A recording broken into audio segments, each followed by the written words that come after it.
नमस्कार दोस्तों, स्वागत है आप सभी का आपके अपने YouTube channel compete with yourself में। लेखपाल परीक्षा 2022 इस पे YouTube पे इतने वीडियो बन चुके हैं, इतनी सारी चीज़ें हो चुकी हैं। आपको बिल्कुल घबराने की ज़रूरत नहीं है कि आपके 70 नंबर आ रहे हैं, आपके 75 नंबर आ रहे हैं, आपके 80 नंबर आ रहे हैं, 85 नंबर आ रहे हैं। तो ये वीडियो देखने के बाद आपको कोई वीडियो देखने की ज़रूरत नहीं है, ना घबराने की ज़रूरत है। ये आखिरी वीडियो है। मैं भी इसके बाद कट ऑफ पे कोई वीडियो नहीं बनाऊंगा। ये आखिरी वीडियो है। इसके बाद फिर सिर्फ़ और सिर्फ पढ़ाई पे फोकस होगा। ठीक है, तो चलिए अब हम देखते हैं कट ऑफ को प्रभावित करने वाले कारण क्या क्या होते हैं। नंबर ऑफ़ वैकेंसीज़ पहला कारण। तो इसमें 8,085 पद थे, जिसमें जनरल का हम देखेंगे कि जनरल की 3271 पद थे, एससी के 1690, एसटी के 152, ओबीसी के 2174 और ईडब्ल्यूएस के 798। ठीक है, तो 8,085 पद बहुत बड़ा पद होता है, बहुत ज़्यादा होती हैं। इसके बाद हम देखेंगे total number of candidates appeared, मतलब कितने बच्चों ने एग्ज़ाम दिया। तो आयोग ने कुल 2,47,667 लोगों को चयनित किया था ये एग्ज़ाम देने के लिए। एग्ज़ाम दिया कितनों ने? 2,12,300 कुछ लोगों ने, जो एक रफली डेटा है ये। ठीक है, तो इसके बाद लेवल ऑफ एग्ज़ामिनेशन जो है मॉडरेट है। मैं क्यों कह रहा हूँ मॉडरेट है?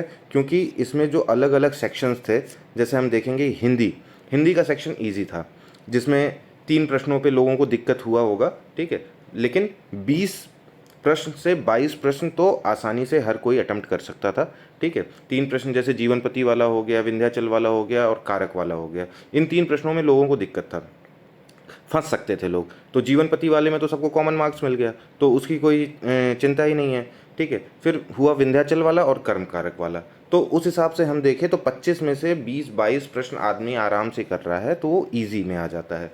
फिर हम मैथ्स देखते हैं। मैथ्स का लेवल जो है वो मॉडरेट लेवल का था। उसमें क्यूमुलेटिव फ्रिक्वेंसी के बहुत सारे क्वेश्चन थे, बारंबारता वाले। ठीक है, और कुछ चीज़ें जो हैं वो फैक्चुअल दे दिया था। तो मैथ्स का मॉडरेट था। ठीक, जीएस मॉडरेट था। कोई भी बच्चा जो है वो 17 से 20 क्वेश्चन आसानी से अटेम्प्ट कर सकता था। और ग्रामीण परिवेश, इस सेक्शन ने सबसे ज़्यादा सबको परेशान किया। क्यों? क्योंकि ग्रामीण परिवेश में 12 चैप्टर के आसपास दिया था आयोग ने कि ये चीज़ें हैं, लेकिन पूछा क्या, सिर्फ और सिर्फ योजनाएं पूछ ली। तो उसमें जो है बच्चे थोड़ा परेशान हो गए। तो ये तो था हमारा पेपर का एनालिसिस। पेपर के एनालिसिस में हमारा निकल के आता है कि ये पेपर जो है वो मॉडरेट लेवल का पेपर था। ठीक है, अब हम बात कर लेते हैं स्कैम और धांधली की। जिस दिन परीक्षा हुई थी उस दिन से ही परीक्षा को लेके परीक्षा कोर्ट में जाएगी, स्कैम हुआ है, धांधली हुई है। एसटीएफ ने भी बहुत सारे लोगों को पकड़ा, सॉल्वर गैंग के कई लोगों को पकड़ा। ठीक है, फिर उसके बाद से ब्लूटूथ डिवाइसेस के साथ कई लोग पकड़े गए। कई लोग एग्जामिनेशन सेंटर में पर्ची के साथ पकड़े गए, जिस पे सारे उत्तर लिखे हुए थे सभी प्रश्नों के। उसके बाद जो है 1 हफ्ते बाद एसटीएफ ने धड़ाधड़ छापे मारते हुए कई सारे एग्जामिनेशन सेंटर के मैनेजर्स को पकड़ा, उनके मैनेजमेंट की टीम को पकड़ा। ठीक है, तो धांधली का लेवल जो है वो मैक्सिमम 10% हो सकता है। 10% मतलब कि 8,085 पद हैं, उसका मैक्सिमम 10%। इतने ज़्यादा लोग नहीं होंगे, जो आपको जो 10 लाख 15 लाख दे सकें। ठीक है, ये लोगों की संख्या बहुत कम होती है। और यूपी ट्रिपल एस सी का ये एक रिकॉर्ड रहा है, जब से UP triple S C exam करा रही है, हर एग्ज़ाम में थोड़ी बहुत धांधली होती रहती है। इसके अलावा और क्या सुनने में आया? इसके अलावा ये सुनने में आया कि क्लास में जो है, क्लासरूम के अंदर ग्रुप डिस्कशन हो रहा था, बच्चे ग्रुप बना के बैठ गए थे, वो आपस में डिस्कस करके पेपर कर रहे थे। तो यूपी ट्रिपल एस सी जब से बना है, ठीक है, इतने सारे एग्ज़ाम हो रहे हैं, तो स्कूल में क्या होता है कि कई जगह पे बहुत पास पास बिठा दिया जाता है, तो थोड़ा बहुत उसमें चीटिंग चल जाती है। ठीक है, तो वो भी इतना इफ़ेक्ट नहीं डालेगा कि आपका जो है वो 85% से ऊपर चला जाए, 82 के ऊपर चला जाए कट ऑफ। ठीक है, तो ये सारी चीज़ें जो है वो हमको देखनी है। और कई लोग पोल्स के चक्कर में पड़े हुए हैं। पोल्स के चक्कर में बिल्कुल नहीं पड़िए। पोल्स जो है वो, जैसे मैं आपके पास ये 3 एग्जांपल दिखाता हूँ। ये किसी एक चैनल का था जहाँ पे उन्होंने किया था। ठीक है, तो इसमें क्या है, 80 से 85 जो है 11% बच्चों ने पाया है, 85 से ऊपर जो वो 6% है, तो ये कुल मिला के 17% हो गए। तो 11,000 का जो है 17% आपका 1,870 हो गया। और 11,000 2,12,000 का कितना होता है? 19,000 होता है, 19 गुना होता है। ठीक है, तो इस हिसाब से तो 36,000 लोग जो हैं वो 80 पार हैं। ठीक, तो 36,000 लोग जब 80 पार चले जाएंगे तो कट ऑफ जो है वो तो 85 प्लस चली जाएगी। ठीक है, तो ये सारी चीज़ें इनमें नहीं पढ़ना है आपको। दूसरा आप देख लीजिए, दूसरा वाला जो है ये कितना आ रहा है, ये आ रहा है 22 + 12 34, 80 से ऊपर 34%, 6.7 के वोट्स पड़े हैं, तो ये हो गया टोटल आपका 2278। और इस हिसाब से देखा जाए तो टोटल पदों का 80 से ऊपर कितने हो गए, ये हो गए 72,000 के आसपास। तो इसके चक्कर में बिल्कुल नहीं पड़ना है। अब हम देख लेते हैं कि और क्या चीज़ कट ऑफ पे इफ़ेक्ट डाल सकती है। जैसे जब डीवी के लिए आपका रिज़ल्ट आएगा तो डीवी के बाद जो है कुछ समय लगता है आपका फाइनल मेरिट बनने में। तो उस डीवी के लिए जो हायर पे ग्रेड वाले लोग हैं, जिन्होंने और भी एग्ज़ाम्स दिए हैं, जिनका कहीं और हो रहा होगा, ठीक है, जैसे हम बात कर लेते हैं यूपीएसआई का 9500 पद था। ठीक है, अब उन 9500 में से, इस 9500 में से कुछ नहीं तो भी 4,000 लोगों ने ये लेखपाल का भी पेपर दिया होगा। ठीक है, तो 3 से 4,000 लोग वहाँ चले जाएंगे, पे ग्रेड ज़्यादा है, बिल्कुल जाएंगे। ठीक है, फिर हम देखते हैं रेलवे एनटीपीसी, इसका रिज़ल्ट आना चालू हो गया, अभी लेवल 6 का रिज़ल्ट आ गया, फिर और भी लेवल्स के ऐसे आएंगे, तो 1,000 पद यहाँ पे खाली हो जाएंगे। ठीक है, लोअर पीसीएस में मान लीजिए लोअर पीसीएस का आपका 600 कुछ वैकेंसी थी, तो 100-200 तो उसमें भी जाएंगे। सप्लाई इंस्पेक्टर 76, वो तो पीईटी वाले ही हैं। ठीक है, जिसके जो है 86 से ऊपर नंबर थे, 86.17, उन्होंने जो है ये सप्लाई इंस्पेक्टर का दिया था, ये तो लेखपाल में आएंगे नहीं। मानते हैं कि इसका जो है वो 76 पद ही था, लेकिन 76 पद खाली होगा ना, और लेखपाल से पहले इनका रिजल्ट आ जाएगा। ठीक है, इसी तरह bank clerks, PO, AHC, RO, ARO, ठीक है, तो इस तरह से बहुत सारे वो हैं।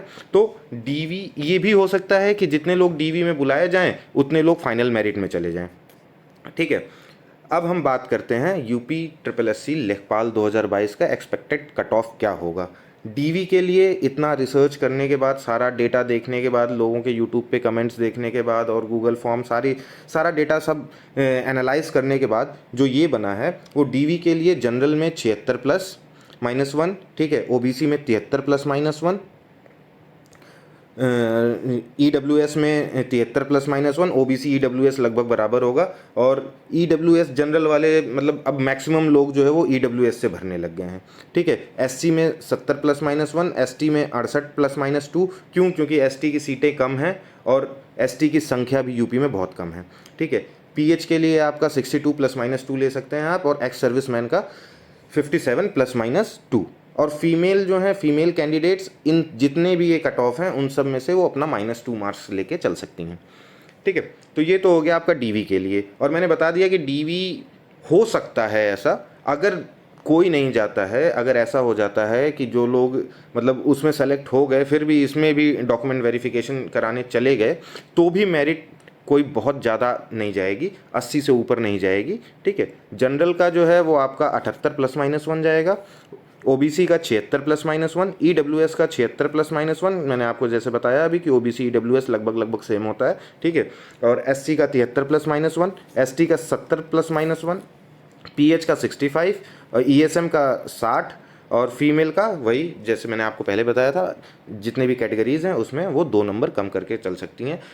ठीक है, तो ये था पूरा एनालिसिस। अब हम बात कर लेते हैं कि रिज़ल्ट डिक्लेयर कब होगा।